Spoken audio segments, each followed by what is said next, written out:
I get it. Mbijan raganya. Albaka. Mbaka important. Yo, nga transfer la sto. Ya transfer la. Ha, code nyingi. Okay. What's that? Nsila ID soto. That's sorry. I get it. Mbijan bro. Albaka. Mbaka. Bara Allah service o tariya. Mbare. Mo ki janna nun kunu bara tariya. Jannom yona forest de bureau. Gambia tonkon na no mbari ya bere. Birim koyna fo katon. Bari si kodo kino katon ni fo bolong blabe. 56 branches mola soto Gambia jam. Ha? Gambia kono ani Gambia bantala bankol. Nka kodo kiya bere. Kodo sifa fo falindiro fo nyaadi lafta même na kodi to poto ni kodi maraw. Jannom number 1 di nyonta. Andum fana nata anoda enterprise sotale. Golam nyindi ko domorol fana kol fana be firale de dadi man domorol di fana beteat. Gambia dawda yalo nga fa kendol sotale je. Wo moyo diat. Apelenta baraka. Ni ma lafta nyelen kendol e bina. Yalo bukani la ko la baraka ba. Yalo ndel chosano lo. Baraka.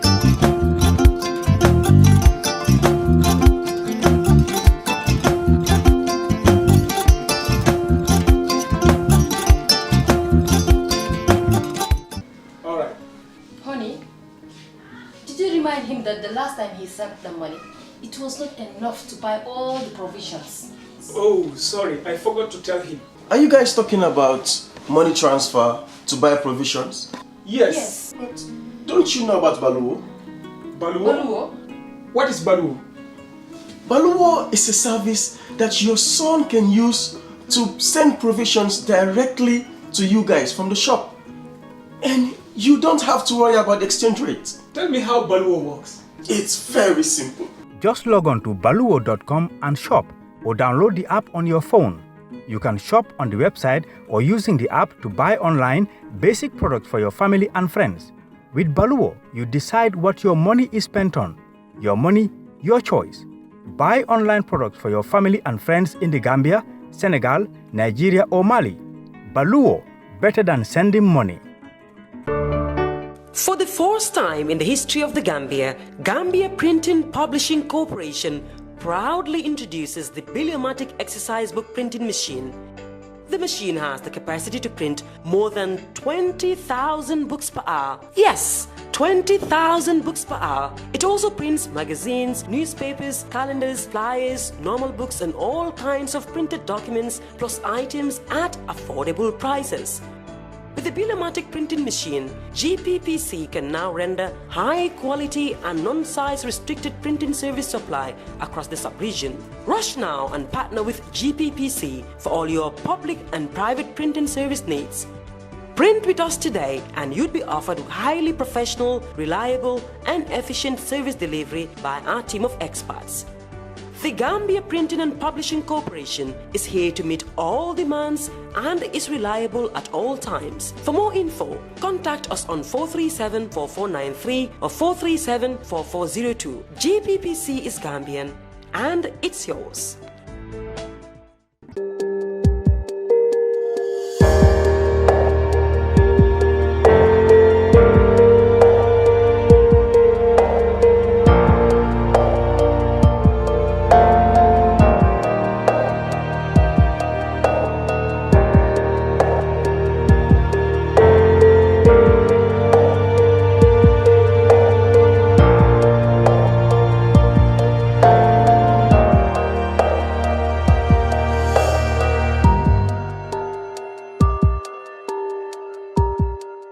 Hello and welcome to this much late edition of the brunch. Sorry, we have been having some technical issues, but all have been resolved now, and we are back with the program, at least now for the remainder, that is the other half of the program. I'm Lamin Cham, and with me in the studio here is Sait Matty, or of course you all know him as political science lecturer in the University of the Gambia, but of course over the last year or so, Sait has been involved more on research work. We will talk about that. And we will also go back into the week to look at the major stories from the local and international scene. Welcome, Sait. Thank you, Mr. Chair. Well, the recent one, of course, was a court case. Well, I don't want us to appoint ourselves to become self-appointed Supreme Court judges to talk about that. But then we will go back to where last week me and my panelists stopped, and that is the report given by the government as their reaction, its reaction to the death of 70 children due to contamination of medicine that later caused them acute injuries to their kidneys. So there was a renal problem that caused their deaths. The government has come out with a presidential task force report, and we saw actions that have been taken, including the sacking of the head of the MCA, that is the Medicine Control Agency, and her deputy. Still, of course, there are still issues and reactions, and some of those reactions we would like to discuss here, to have his perspective on that. We will also have his perspective on other issues that were dealt with here while he wasn't with us here, including, of course, the SUVs for parliamentarians. We'll also discuss the coup d'etats that has now been almost happening on a regular basis in the Sahel. The recent one, of course, being the Republic of Niger. What are these implications? Plus, of course, President Macky Sall due here on Monday, and we had also, in the last 1 day or so, another arrest for Senegalese opposition leader Ousmane Sonko. I hope we will have time to look at all. But first, Seth, where have you been? Because you were recently in Ghana, you were in Norway, in Germany, and last week you were in Yarasoma. I mean, you have, I understand, not even been at university for the last 1 year or so. What have you been doing? Yeah, I mean, I've been really busy. I mean, I think, busy, not busy, but we've been building this organization called the Center for Research and Policy Development.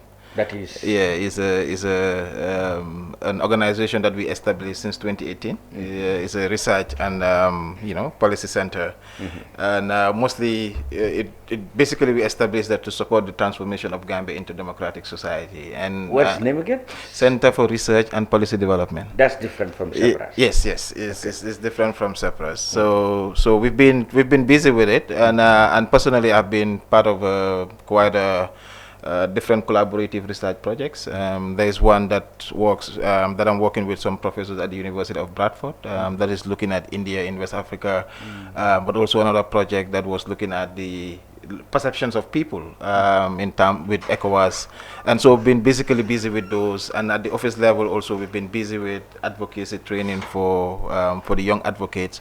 But I'm different from Afrobarometer.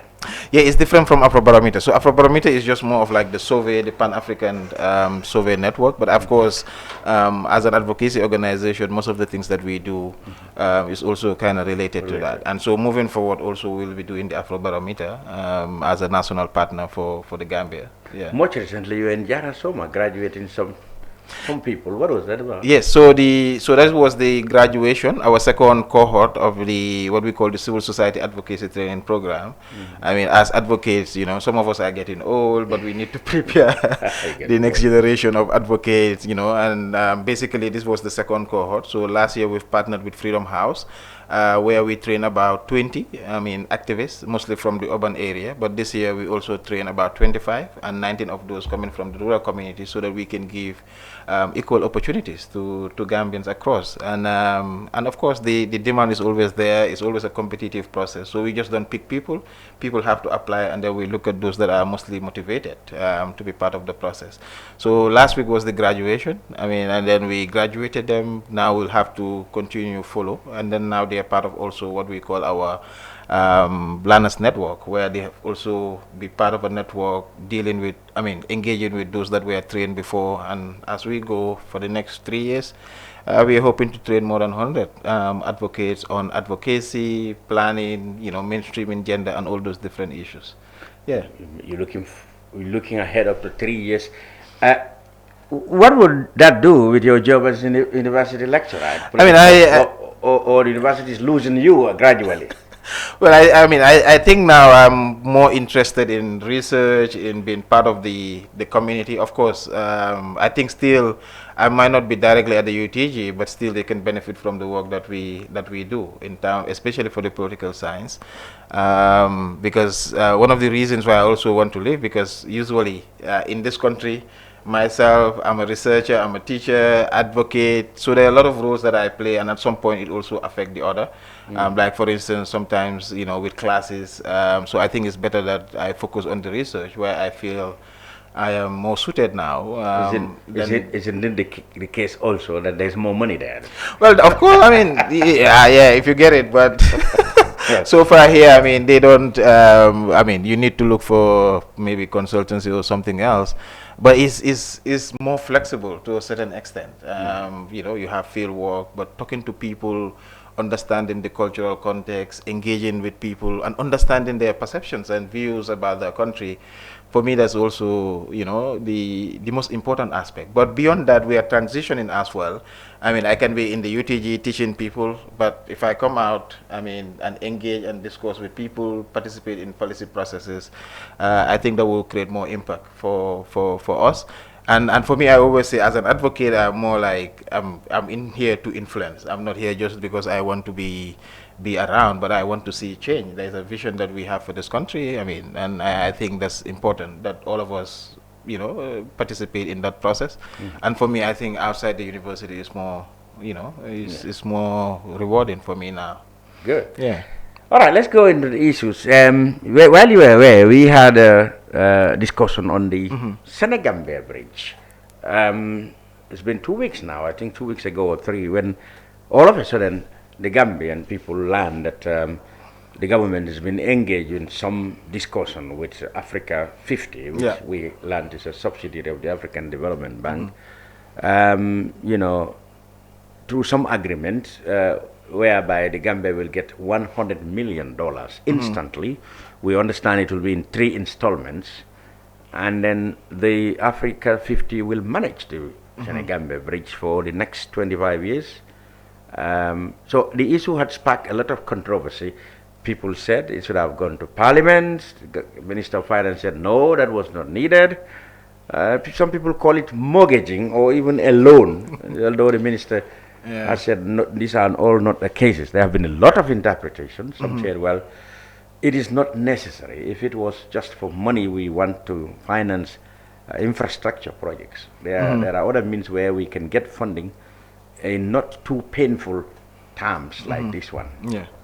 But then the government is so adamant that they needed money to do infrastructure work. What have been your observations? Yeah. I mean, I think first of all, I mean, I think for me the first thing that came up was the concept of asset recycling. Yes, and I was very much asset recycling. I was very much interested in that term because, you know, I mean, like, of course, terminology. It's reading a lot of you know, different people saying it's a good deal, bad deal, you know, and that disagreement. But for me, I think where I want to start is the fact that we got to know, you know, when our own government was outside, was already signing the deal. For me, I think that is not transparency, especially if you're talking about a bridge, a national asset that you're talking about as Senegambia. I think the debate, there should have been a debate in terms of this issue, whether it has to go to Parliament or not. I'm not sure about the that's what most people believe, that whatever money is being transacted on behalf of the government, it should definitely involve representatives. That is what most people believe. Although the minister argued that the Finance Act, or whatever they call it, Public Finance Act, do allow the minister to go into this kind of transactions without going to Parliament. Many people disagreed with him. Well, I mean, for me, the only way where, you know, the law is there. The law is not like black and white. Well, sometimes people will read it and interpret it, you know, differently. So for me, I think with that, usually is, I mean, the courts are the best to help us. We understand the Parliament is going to call him. And he was out of the jurisdiction, but they were going to ask him, I mean, for clarification. The PAC committee or whatever committee is responsible for such, FPAC, they should be able to, I mean, at least, I mean, because already is a national conversation now. Absolutely. I mean, Parliament should step in to at least help clarify and understand what exactly is the issue. But for me, I think the other point also is the the way it is being discussed and the way that we are told that the installments or the payment is going to be in 3 installments. I mean, like for me, I don't see the need for. I mean, within 1 year actually. I mean, like there are people that are talking about like the first range is going to be that is coming close. Then you have another for within 2 years and another for within 7. I'm not sure exactly what the conversation is, because there is a lack of transparency in the entire process. Like the government, well, the proposed agreement or the proposed mode of payment is 3 installations within the course of 1 year. Okay, it means like once it is signed, because the minister actually came back to say what was agreed was an MOU. When many people believe it was already signed. Yeah. But then he said it was an MOU. But whatever it is, the proposal was that the Gambia will get 3 installments, $100 million in 3 installments within 1 year. Well, the argument that actually started was why the need. I mean, if the minister's last statement on the revenues raised was 59 million per month. So people are wondering, if you make 59 million per month from the bridge, why would you then need to go and take $100 million for 25 years? When the facility is not doing bad.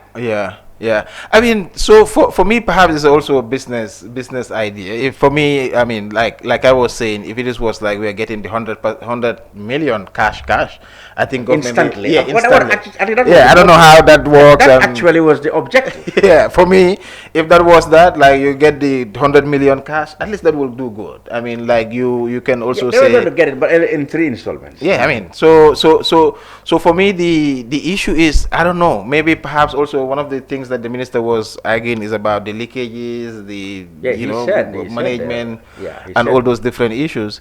But I want, for me, sometimes when these issues, I'm more into the politics, so I don't know the finance and all that. But when these things happen, I would also want to hear or see people with the expertise to help us. I mean, we have the former African Development Bank, although he's in the opposition, Mr. Mane, but he's saying that, like I said, I mean, the government could have got money if they are credible, he said. Mark you, he's from the opposition, but then he said if they are credible, they could get funding for infrastructure projects on a more concessionary terms than this one.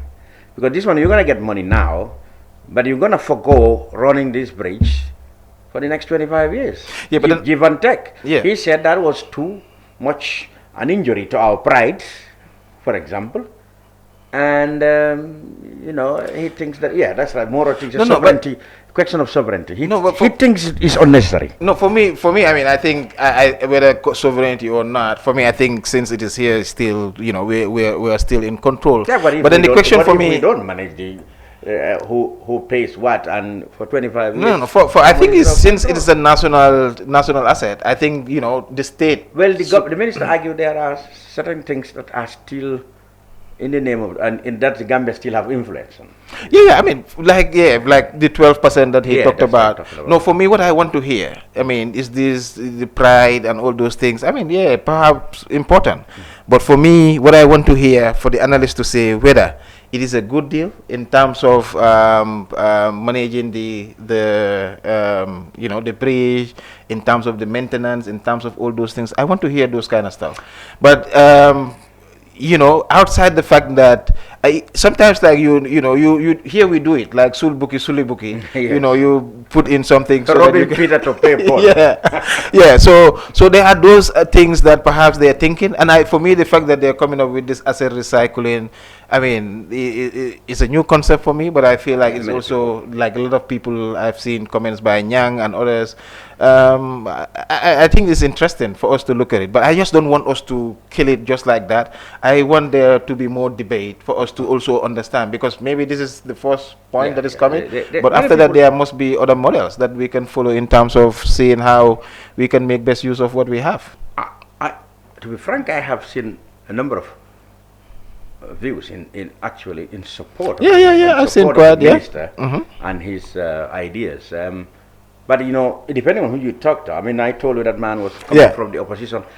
The concern they have is that what is going to be the fate of that money? I mean, if they get it, like they said, infrastructure, and the opposition is saying that there have been a lot of problems with infrastructure projects in terms of procurement policies, allegations of corruptions and kickbacks, very big delays, on, in infrastructure projects. So they said, I mean, there's no guarantee that even if they get this $100 million, it is going to be spent judiciously. That's the opposition's view. But Lamin, this is sometimes where you need this bipartisan conversation. Like in the National Assembly, you have parties there, like those that are in the opposition, those that are in the government. If something like this happen, we need to have conversation about it. And for me, everybody, the parliament were none the wiser. They didn't even know about it. They knew it like everybody from me and from everybody else.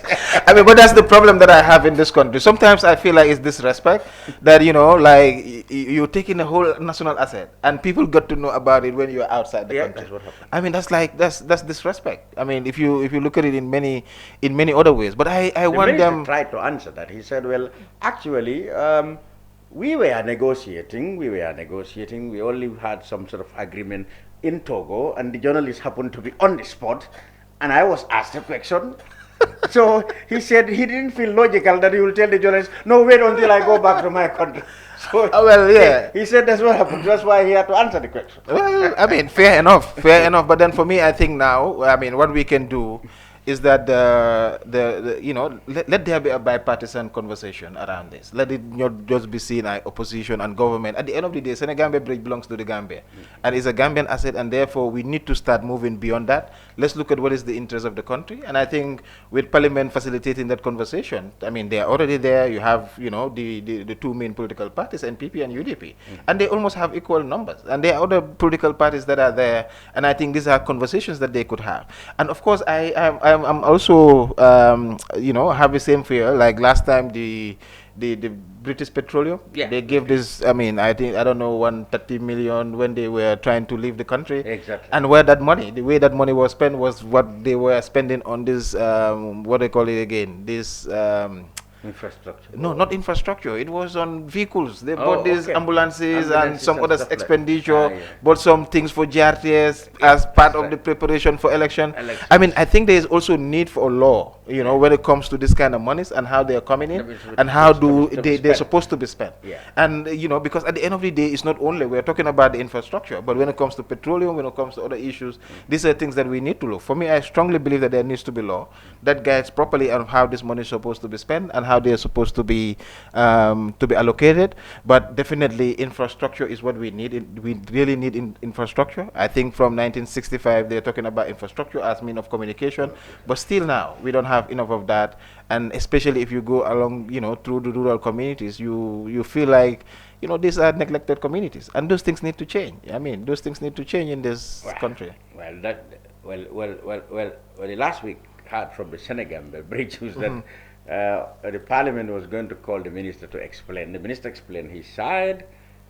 People have responded from all corners. So we are waiting now whether actually the whole arrangement will go ahead, because the minister, like he said all what has been agreed was an MOU. So from the feedbacks, we're waiting to see whether actually it's going to be finalized. But I just hope that we will be more logical, we will be more open about this rather than just being, using emotions, because sometimes that's what we do. We cancel it, we kill it. But let's be open about it. Let's see, because if we're talking about asset recycling, we're not spending any money. We are trying to ask for money in advance. But for me, my only issue is the payment. I want like a full cash, because that's the one go.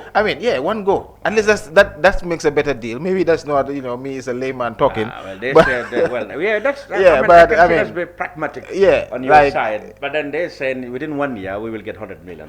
And even then it's also still fine. Within 1 year is still fine, because then at least then if you earmark projects, certain things, at least you have a understanding of how that's gonna be spent. But what I don't want is like, we hand over the bridge, people work and then they pay us. That is bad deal. And if that is what they're thinking, or if that is what the issue is, for me, I'm not going to support that. But I want to be open about it. I want to give it an opportunity, because I don't believe also that government will want to, just do anything for the sake of doing anything. Because at the end of the day, when they make the bad policy, they're part of this country. They're gonna live to experience it as well. So it was boiled down to lack of adequate consultations and adequate information from the public before they actually embark on. Yeah, they embark. So now with his explanation, then we're saying that maybe it was still a process. Maybe he could have been, you know, perhaps that's why journalists are important. When you are faced with this kind of question, how do you address that? At least, you know, because also it's not only now, but we have seen certain things in the past. People get to know when it is outside, and for me, that is not nice, and they need to, you know, be reminded about that. Yeah, and it is overall boiled down to a common criticism against this government. It's communication strategy. Communication is you don't wait until it's last minute and then there's a back. And that takes us to the question of Aki. You know, like I said, the presidential task force report came out last week. Although, of course, legal actions have started. You know, parents and guardians of the victims have gone to court now to demand one compensation and stuff like that. The government has come. For the first time, they agree that actually the deaths were caused by contamination of drugs that leads to the injuries to these children's kidneys and subsequently death. That is one point of departure, because at the time there were theories that why it might have been caused by something else, contaminated malaria, water, whatever. But at least the government have come clean to say, well, yes, we agree that this is the report said that it's caused by contamination, and then the actions they said they will take, for example, suing the pharmacy, you know, involved in India, the manufacturers of the products, and then the local, you know, the local sanctions they've taken against individuals like the MCA, the executive director, and her deputy, and the license being seized from Atlantic Pharmacy who imported the drugs. But people still think these are just window raising. I mean, even the minister himself should have taken responsibility much earlier and quit. Maybe this might be very harsh, you know, to some people, but people believe that that would have given more integrity to the whole whole process, the whole level. You know, what do you make of it? I mean, I think, of course, we'll have to, I mean, commend the task force for coming up with the report. I mean, I no matter whether it is late or not, as long as there is a report, at least it helps us to have this kind of conversation. For me, I think I will want to welcome that.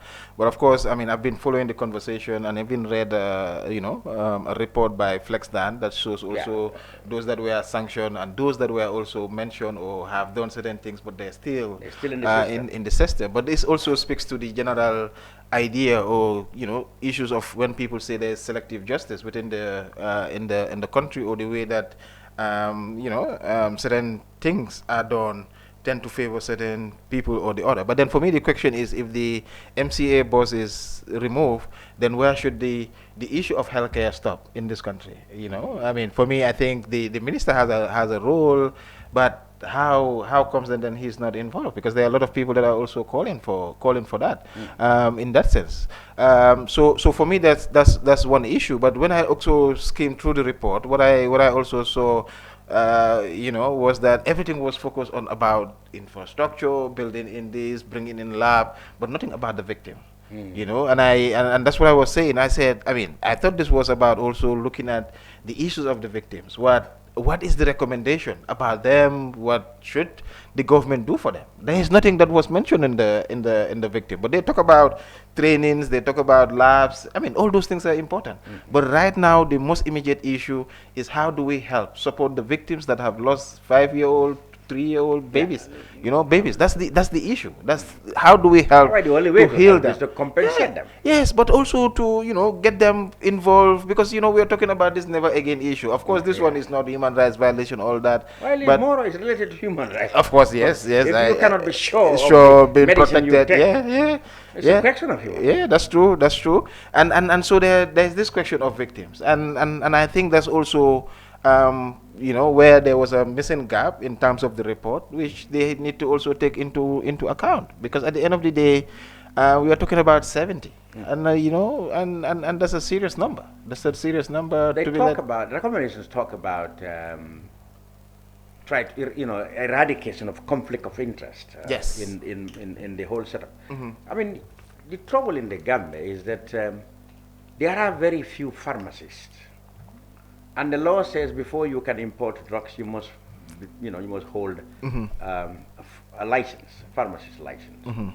Most of the people who, there are very few, hold license cannot import drugs because they don't have the money. Money, yes. So they ended up renting their license to business people who have money to import drugs into the country. Now, but these same people are serving in the regulatory bodies. Yes. So, for example, the MCA.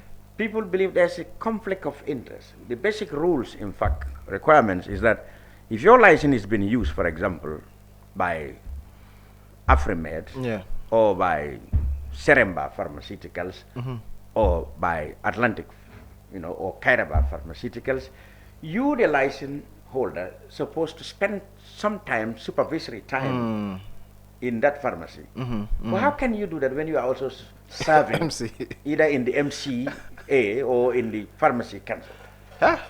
I mean, I think for me the only way to address this conflict of interest is long-term investment in training more pharmacists. More Gambians. More Gambians to be pharmacists. And I think part of it takes long years. It takes long years. Education. But you see, this is why we need to invest in the human capital. We need to look at the things that are important, and then we push people into that.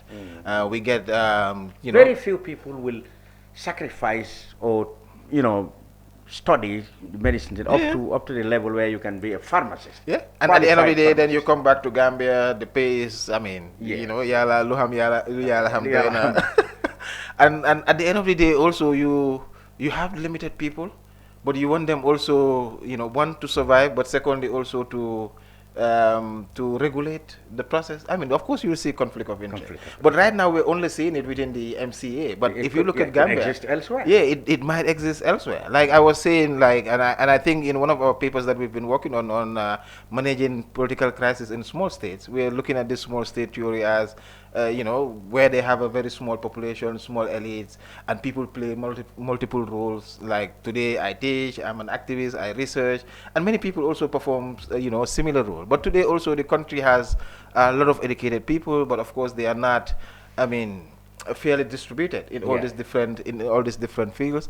And for me, of course, I agree with the recommendation to have more people trained, because they said in the future they recommended that. The MCA or the Ministry of Health should explore the means of getting more scientists from the university, for example. I mean, that's one way for me to address the conflict. Yeah, the conflict of interest. For me, that's the quickest way. I mean, like either these people can pick and say, okay, I want to be with this pharmacist, and then the country doesn't have anyone to regulate this pharmacist. I mean, they can pick either way. But then if you have more people, then they can say, they can reform the laws. They can say, well, if you're doing this, you cannot do that. But if you're short-handed, what would you do? And there's also the question of how many non-Gambians can hold license. We were told that there's only a limited number of. But are those existing? They are, but very few. Very few. And they said that's the common practice elsewhere in the continent. But pharmacy holders most ideally have to be Gambians. There are very limited, options for. But then if you only have 10. So sometimes it's not like what other people are doing. You also need to look at your situation and see, well, of course, we want to be like other people. We want to do it the same way, the Gambian way. We like to Gambianize things. But at the end of the day, if it is not, working, can we, for the short term, let's say 5-10 years while we are training, bring other people to also help, balance this different situation. Sometimes, like government, states, we must think like people. We must just not look at our situation today or say we just want to copy what other people are doing. We need to look at our context and our situation. But if we don't have the people, then still we are complaining about conflict of interest. Is a problem, but the solution is not now. Do you believe in some analysts say that it shouldn't stop at the director, the executive director and her deputy at the MCA? There should have been more comprehensive, or more heads should have been rolled, so to speak. Yeah, but I think for me this issue problem of healthcare, and problem of healthcare doesn't stop with one agency. It's a national issue. And a national issue, for me, the minister is also responsible. For me, I don't call for people to just be removed like that. But I want to ensure that, we sold to to look at this beyond, the narrow lens that it is all about pharmacy, and therefore it is over. I mean, so for me, possibly some other people should go. But then again, then I keep asking this question: if they go, then what? Well, I mean, there are a lot of. So our question is not just black and white. Move this, push this. I mean, there are a lot of things that we need to think about. I mean, and for me, I think if we strengthen our governance system, if we train more people, if we invest in the right ways, then some of these things we could avoid it. But today is with these ones. Tomorrow it will be with another institution. Good. Well, the SUVs for parliamentarians. You weren't here when it was hot. Yeah. The issues seem to have died down a bit. Yes. But then I think what's happening is that none of the MPs are going back. Well, nobody has said they wouldn't take the SUVs, and the political parties are rather conspiracially. I mean, silent. I mean, like for me, I mean, I want to understand the debate. Is the debate that the parliamentarians should not get vehicles, or that the vehicle is too expensive, the vehicle or they do not deserve to get a vehicle? No, the vehicle is too expensive. That is what most Gambians. So the vehicle is too expensive, but this is also the first time that we are seeing also a parliamentarian contributing half of that to buy that vehicle. Yeah, the other time was it was a gift from nowhere. It was an anonymous gift. That time was anonymous. Yeah, it was. Yeah. So that was a gift from. I mean, Mr. Barros didn't say since. Yeah, I mean, he didn't say where he got for that one it was clear corruption. I mean, anonymous or not, but at least this one. Well, we don't know whether maybe it would have been given to him by. I mean, but then like from clean sources. Just the fact that it is anonymous. Handed over gift, for me that is corruption. I mean, I would not put it anywhere else. But for this one, for this one, I mean, I am very open to it. I'm open to it. Why? Because I mean, we've done a study on the cost of parliamentary politics. We spoke to parliamentarians, a lot of people, but the troubles that parliamentarians are going through every day, I did not see that in terms of the conversation that we are having about it. Even the past vehicles. These vehicles sometimes they serve as what? I mean, of course, when there is Ngente and all those things are there, but sometimes even women, within the communities, sometimes if they are going through labor, sometimes it's the parliamentarians when they are there that assist. They do a lot of. But let's also look at the parliamentarians that live in the rural communities. They come here, we say they don't go back to their communities, they don't do that. Now today is rainy season, there is emergency. One parliamentarian have to leave here and go back to the community. He has to go to GPTC to get the bus. So for me, like I always say, I mean, people might not, we might agree that it's too expensive. In terms of that. But for me, if you say that it was not needed, then nobody said it was needed. It was not needed. But then they said they needed a vehicle, not for luxury, but for work. But then, like, what? This one seemed to be luxury, luxury vehicle. But I don't know vehicles. That's also the problem. You don't know Prado? I know Prado is strong and all that. It's 2 million, 2.5.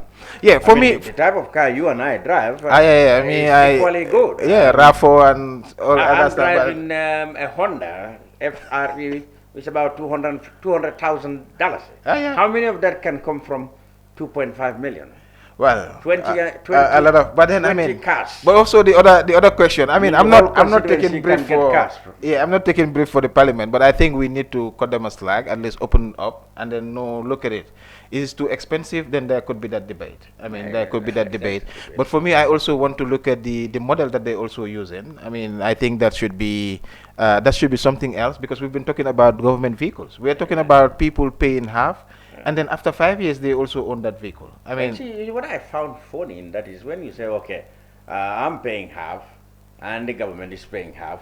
But who is paying you? At the end of the day, it comes from the same box. It comes from the same box. That is true. Even your salary comes from the government. Yes. So at the end of it comes from us. Yes. So in terms of the cost, in terms of the cost, like, now they are responsible for the fuel, they are responsible for the drivers and all those things. At least for me, that cut costs. But I want to give the. So the other time I was with a parliamentarian, I was talking about this. I said that this is a shared vehicle. It is coming from the taxpayers' money. Of course, you paid half of it, but this is a shared vehicle. So at some point, the communities will have to also have access to that. But naturally, I know that the communities will have access to the vehicles. They do that. And sometimes it's very difficult to be an MP. Much easier to be a minister. Than an MP, because the cost. I mean, some people don't even want to go back to their communities because people. I mean, not every. everybody. them Yeah, to be they given expect them money to or do be given- gentes, chase, date, everything else. absolutely. Everything else. I mean, so sometimes for me, that's why I said, like, we complain about our politician this, but governance is expensive sometimes. I mean, for me, I mean, what some of the things we value, that's not necessarily things that an MP should do. Yeah. Every community expect the MP to be present for gentes and Dej and other types. That's a political culture that also has to be killed by the politicians. Yeah. But of course, for them, they say if you don't do that, you might will not be win re-elected. elections. Yeah, you not be re-elected. So And it's a how kind of a can- political culture that we need to fight against. Yeah. The other time I was on the radio, we were talking about the role of money in politics, and some callers were saying, "Oh, we only see them in 5 years." So therefore, every 5 years, whenever they come, we have to ask something from them because that's all they see. Yeah. So that is the problem of our electives, elected representatives not being responsive. But of course, then you question, why are they not responsive? And perhaps it could be one of this. Why is it that parliamentarians are not going back to their communities to organize? I mean, before they go to parliament, because sometimes they go there and talk about representing the people when they haven't engaged the people. Yeah. So for me now, I'm looking at these vehicles. I say this is an opportunity to expand that. Now they don't have excuses to say, oh, we have not traveled, or we have nothing to go back to the people to look at that. I mean, to engage them, to discuss certain issues with them. They have that now. They have that it's not a luxury. They have that functionality to do that. And of course, the National Assembly have been talking about having constituency offices. Those are critical elements. The governance must function. And Parliament must also be seen to be part of that process. And for me, I think, of course, with outside the expensive nature, I feel like the vehicles are very relevant, and they could be, a source for good within the community. You're not bothered that they are too expensive. Will it last long? That's another argument the MP said. Would it last long? The MP said they would, but that depends on handling. But then they said those vehicles now, the Prados, they're good because they can be durable. Yeah, but also some of them have wrecked their pickups. I see some of them, they will be on the street like everybody else, waiting for lift or waiting for vehicles. But of course, this also will, at least to an extent, uplift the parliamentarians, increase their dignity to an extent, which I also feel is also, it's not seen to be there, but I feel it's also relevant. But for me, I think, let the vehicle be a source of good for the communities, because at the end of the day, it's a property of shared property. Okay, let's move on. And this one, of course, will link to the region and the issue of third term in the region. When you are where President Macky Sall, Mr. Sam Sarr always said, Macky Sall. Well, I said, well, Sall announced he's not going to run. Yes. Many people believe that still did not solve the problem because there is Sonko, there is Khalifa Sall, there is Karim Wad, and there are talks about that the need, or maybe the president might should lift the sanction or whatever, extend amnesty for them to be able to run. But many people believe the president is not very keen on allowing Sonko to run. Yeah. There have been a lot of legal cases which his supporters believe were all intended to eliminate him from running. Even as we speak, he is currently arrested, and there are a lot of questions, and people fear there might be protest again. Macky's announcement that he's leaving the scene, and then the remaining unsolved issues in Senegal, what do you make of them? Well, Senegal is a fascinating country for me. I think they are mature democracy over the period, and they've been able to handle their own issues. But of course, I think when Macky, and I was saying something like the issue of that time was so heated, that when he made that announcement for some time, we see everything calm down. That maybe that was the main issue in Senegal, actually, not anything else, not the issue of Sonko. But of course, again, recently, I think yesterday with the arrest of Sonko also, it's also pointing to one thing that, of course, I'm not going, but I'm also likely trying to make sure that this guy also doesn't come in. Yeah, because now we cannot understand anything else outside that fact that this guy is being hunted. They want this guy. And for me, from as an outsider, I mean, I'm not in Senegal. I don't want to be part of Senegalese politics. But as an outsider, this is what I'm seeing. This is what I'm seeing, that this guy just they don't want him to be part of the process, and that will create more tension. That will create more problem. And as a very neighboring country, I think, I mean, we are not only neighboring, but we are inside. Basically, we should be concerned as well. I mean, in terms of the implications, potential implications that this, this arrest, especially this recent wave of arrests, or even the general idea that Usman Sonko should not participate. We need to be alerted on the possible implications. Yeah. And what are the implications of Maki's decision on West Africa in general? Because it has brought the issue of TATAMs, into the spotlight again. TATAMs, especially after the announcement, we had people have been very bold, even within ECOWAS parliamentarians, coming out and speaking boldly that we need to stop TATAM, agendas in Togo, in the Gambia, and Guinea-Bissau. Parliamentarians, the various committees in the ECOWAS are becoming bold after Macky made that declaration. I mean, this is why I was saying, like, Senegal has, over the period, everybody, when you talk about democracy within West Africa in particular, or Africa, you talk about Senegal. Senegal is always on the list, top of the list with Ghana and other countries. So therefore, they are not a small player within the sub-region, and many therefore people believe, quite apart from domestic issues, Macky must have considered the reputation and the status of Senegal. I mean, it has to be. That's the only way. Otherwise, I mean, because we know that recently also they were one of those that was against the TATAM, but then with the U-turn, I think there was a really good one. And so if Senegal's move, I mean, we are back to that, to square one. And now the other question is what is happening to us internally. I mean, implications. President Barrow, on Quality Day, he spoke about life after the presidency. Many people believe he probably is thinking of not staying beyond 2026 if he could win the elections. But then his lieutenants have come back to say, no, the president is our candidate 2026. He's going to run. Other views said, look, the issue of TATAM may even be damaging the international reputation of President Barrow.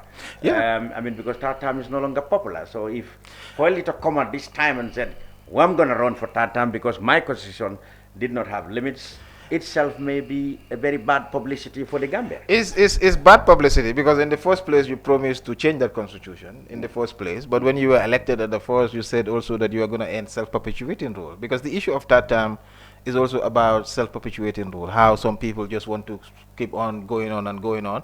And there's a history. Our context is that in this country, I mean, we have only 3 presidents since we gained independence in 1965. Especially for the younger generation, that is unbearable. I mean, like, there are no other people in this country that can do work. The countries who might have a lot of presidents might not have been lucky. Also, that might be due to instability. Instability, yes. Yeah, because we've seen coup d'etats and counter coup d'etats. But then for us, we had like since 1965. There are people that have been voting throughout. They've been voting elections from since. So our problem was there are people who didn't want to go. Yeah, they want to go. I mean, they manipulate system. They try to do here and there, and now we are talking about a very open and democratic society where the wishes and aspiration of the people were embodied. And handed through Barrow when he was coming with the coalition manifesto. People will say, "Oh, the coalition is dead." For me, I go back still to that because for me that was the social contract started there. I mean, and that's what we need to look at, and what the idea then.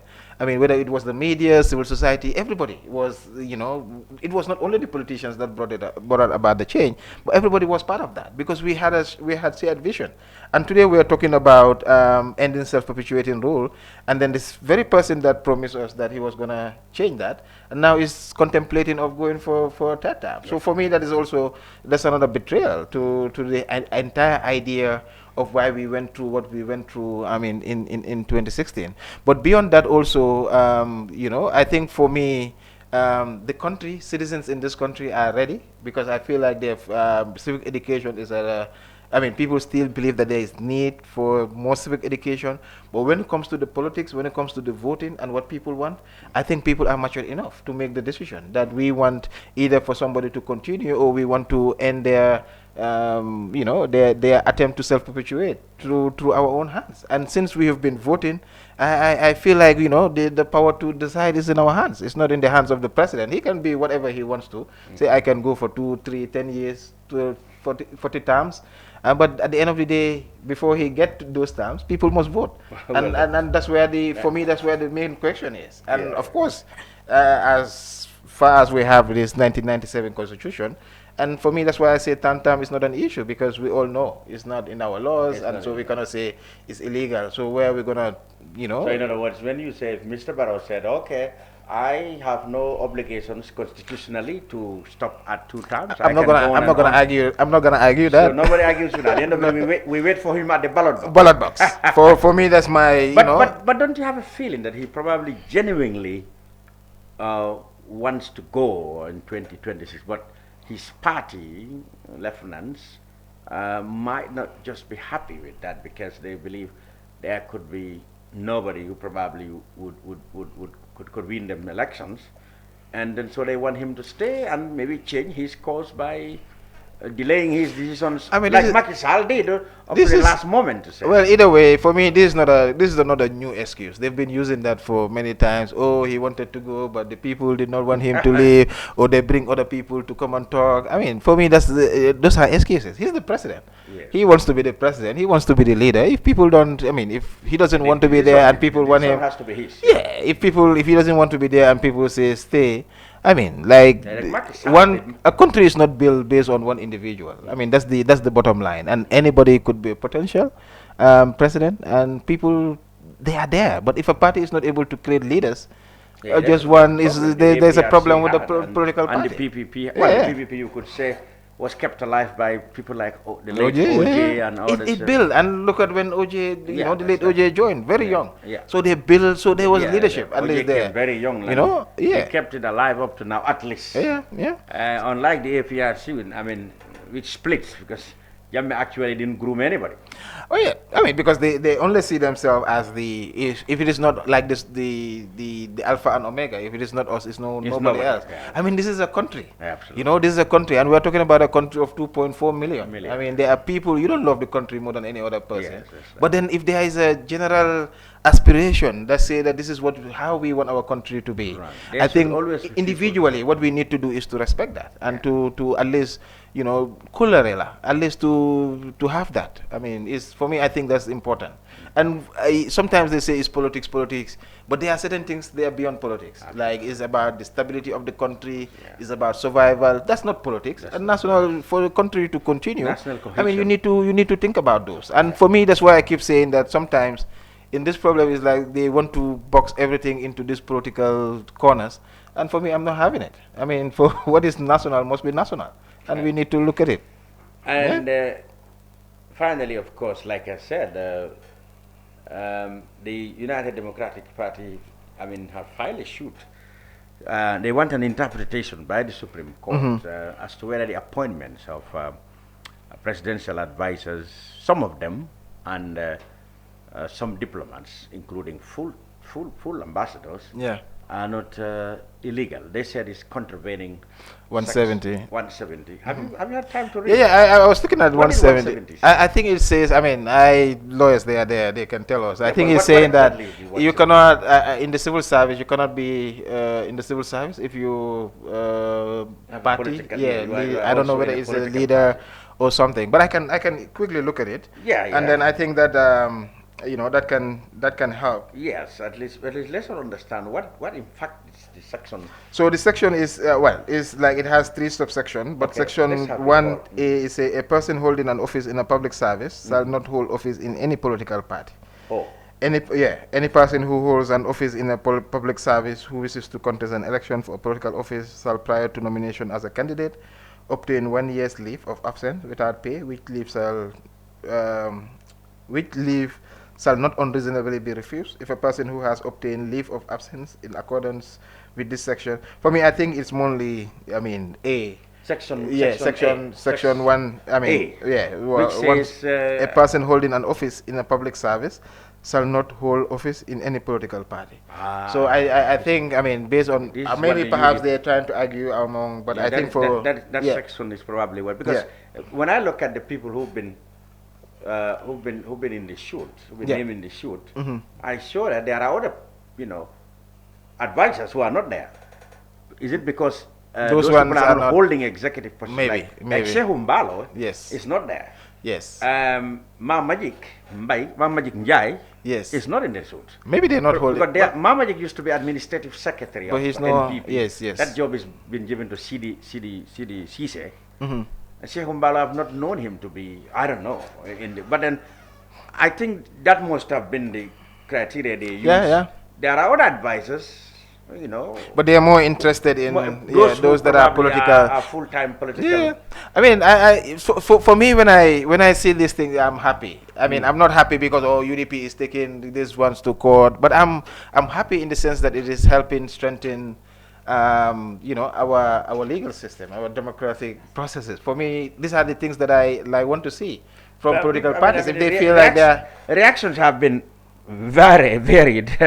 Some people said, where was the UDP when these people were appointed? Where was the UDP? They were in government. They did not question. In fact, some of them might have been recommended by people in the UDP. Why didn't they come at a time? Well, I mean, I think for me, the honest answer from UDP could be, well, they are no longer members of UDP. So it's still politics. Of course, the politics is there, but then now what we need to look at is like, if the Supreme Court make a ruling on this, whether in favor or against, it's good for us. And tomorrow, if UDP comes in and want to get advisors also, they need they'll know. So for me, that's why I say like this is a positive thing. I mean, and the fact that now it can be interpreted by the court, Supreme Court to say this is wrong, the Constitution said this, or maybe this has no merit. So we will know then where to Mr. Chair, I love politics. I love Gambian politics and all that. But these are the kind of things that help me, whether it is from NPP or wherever they go, and then try to strengthen the democratic institution. I love it. I love it because at the end of the day, this is what matters. And today, people are not going to the streets to say, okay, you appointed these people, so therefore they must go. Where are they going? They're going to the court. Because one, they recognize the institution, and secondly, whether it is they trust the separation of powers. And so today, whether it is politics, whether there's those kind of conversation again, let the politicians do their politics. But at the end of the day, we are talking also about governance. And for me, this is why I feel like this is very important. The outcome of it, I mean, Supreme Court will tell us. And I hope also when the judgment is there, people will take it, and then we move on. And a precedent would have been set, a judicial, rather a legal precedent. Legal precedent has been set. And at some point, parties, this is what, it's not just sitting in the, going to communities, doing campaigns and all that. Sometimes you win the minds of people when you carry out certain functions like this. And we all complain about our laws and all that, but it seems like also people agree on the Constitution.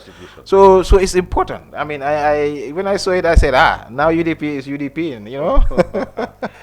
Sait Matty, thank you very much for your time. Well, I thought perhaps this will be a dull conversation because only the two of us, but you really make it lively and interesting. Thank you very much for all your insights on the topics today. This is Lamin Cham, and we will be back perhaps with a full panel next week on the brunch. Until then, goodbye for now.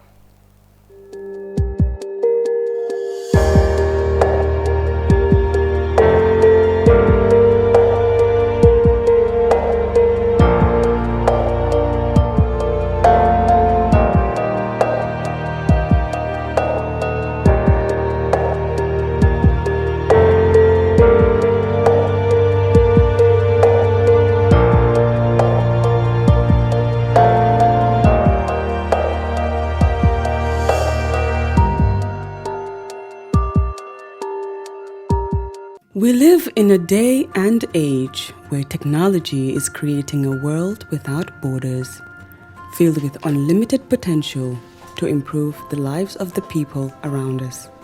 Innovarex Global Health ushers in a new way of leveling the playing field with increased access to quality healthcare services delivered at your doorstep.